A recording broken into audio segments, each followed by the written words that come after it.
Gordon was cross. Why should Henry have a new shape, he grumbled. A shape good enough for me is good enough for him. He goes gallivanting off to Crewe, leaving us to do his work, and comes back saying how happy he feels. It's disgraceful. And there's another thing. Henry whistles too much. No respectable engine ever whistles loudly at stations. It isn't wrong, but we just don't do it. Poor Henry didn't feel happy anymore. Never mind, whispered Percy. I'm glad you're home again. I like your whistling. Goodbye, Henry, called Gordon. We're glad to have you with us again, but remember what I said. Later, Henry stopped at Edward's station. Hello, Henry, said Edward. You look splendid. I was pleased to hear your happy whistle yesterday. Thank you, Edward, smiled Henry. Shh, shh. Can you hear something? It sounds like Gordon, said Edward, and it ought to be Gordon. But Gordon never whistles like that. It was Gordon. He came rushing down the hill at a tremendous rate. He didn't look at Henry, and he didn't look at Edward. He screamed straight through the station and disappeared. Well, said Edward. It isn't wrong, chuckled Henry, but we just don't do it. And he told Edward what Gordon had said.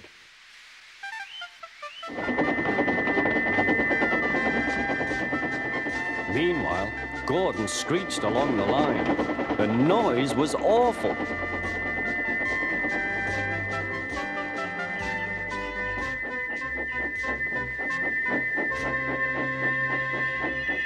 At the station, everyone held their ears. The Fat Controller held his ears too. Take him away, he bellowed, and stop that noise! Gordon puffed sadly away, but he wouldn't stop whistling until two fitters climbed up and knocked his whistle valve in place. That night, Gordon slunk into the shed. He was glad it was empty. It isn't wrong, murmured Henry to no one in particular, but we just don't do it. No one mentioned whistles.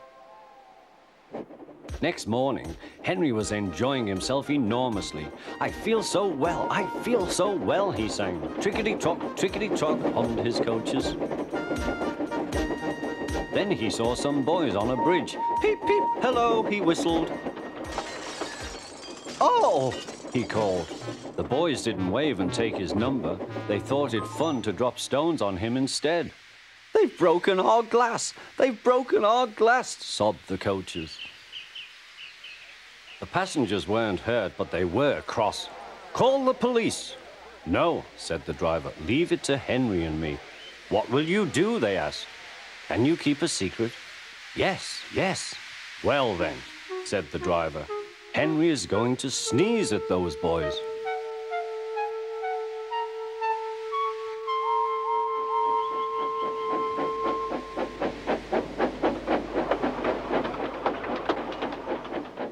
Lots of people were waiting at the station just before the bridge. They wanted to see what would happen.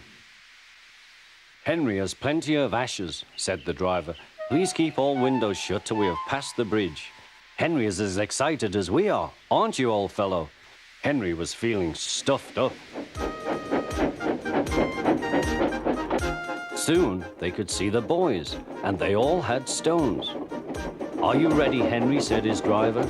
Sneeze hard when I tell you. Now, he said. Achoo-shoo!